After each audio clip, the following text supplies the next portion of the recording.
নেতা তথা 54 নং ওয়ার্ড বিএনপির সাবেক সাধারণ সম্পাদক জনাব হেমায়েত ভাই, আমাদের মাঝে আরো উপস্থিত আছেন 54 নং ওয়ার্ড বিএনপির সাবেক সাংগঠনিক সম্পাদক শেখ শামীম, আমাদের মাঝে আরো উপস্থিত আছেন আমাদের কারা নির্যাতিত নেতা কাজল, জালাল, তারপরে সেটা বজরুল ভাই, আমাদের মাঝে উপস্থিত আছেন আমাদের বিএনপি নেতা জনাব আতিকুর রহমান আতিক, আমাদের মাঝে আরো উপস্থিত আছেন ছাত্র নেতা আবু বকর সহ উপস্থিত নেতৃবৃন্দ ও আমার প্রাণপ্রিয় সাংবাদিক বন্ধুরা, আসসালামু আলাইকুম। আমাদের এই অবস্থান কর্মসূচি একটাই কারণ, সেই কারণ হলো যে কোনো খুনিরা যাতে কোনো কর্মসূচির নামে দেশে অস্থিরতা সৃষ্টি না করতে পারে, এইটাই মূল উদ্দেশ্য।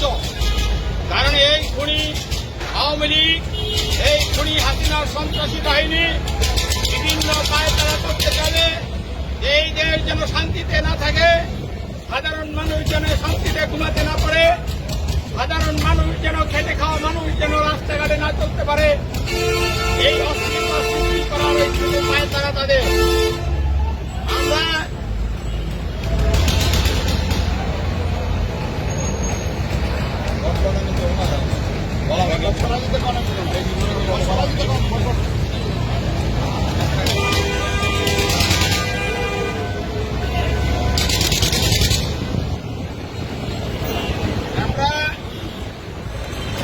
হুঁশিয়ার উচ্চারণ করে বলতে চাই, কোন ধরনের পায়তারা যদি করা হয় তাহলে কারো পিঠের চামড়া থাকবে না।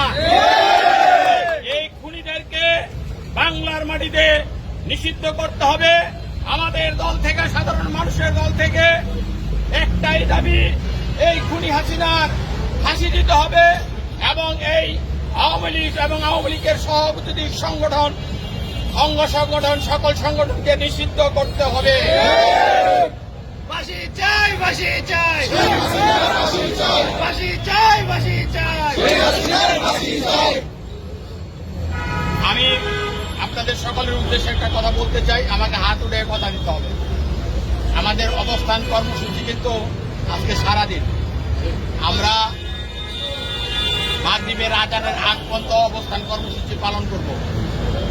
আপনারা এখন আমরা এখানে যাবো, খাওয়া দাওয়া করবো, খাওয়া দাওয়া করে আবার এখানে এসে বসবো। আপনারা কি সবাই রাজি? হাত না উঠাইলে আমি বিশ্বাস করি না। হাত উঠাইলে দেখাই দেবে, ওনালে বিশ্বাস করি না।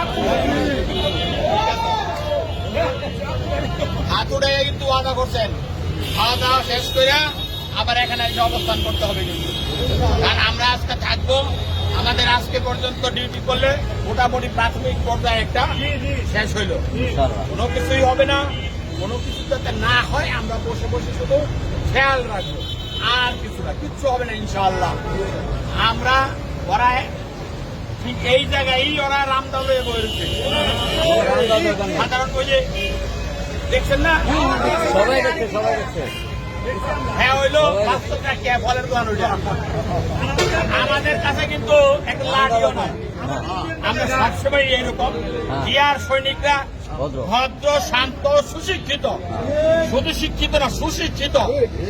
অতএব জিয়ার সৈনিকেরা এই দেশপ্রেমিক, জিয়াউর রহমান দেশপ্রেমিক ছিল বিদায় বারবার দেশের ক্রান্তি লগ্নে জিয়াউর রহমান এই দেশের হাল ধরেছে। আমার নেত্রী বেগম খালেদা জিয়া দেখেছেন বারবার বিভিন্ন সময় 90-এর গণ অভ্যুত্থানে, আপনার তারপরে আপনার 111-এর পরে শেখ হাসিনা কিন্তু দেশ ছেড়ে ভাগছিল।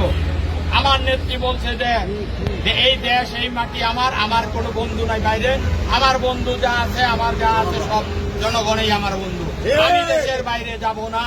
নাই নাই, আমি শেখ হাসিনাকে প্রশ্ন করতে চাই, আওয়ামী লীগের বন্ধুদেরকে প্রশ্ন করতে চাই, লক্ষ লক্ষ আওয়ামী লীগের নেতা কর্মী আপনাদের নেত্রী আপনাদেরকে কার কাছে রেখে গেছে?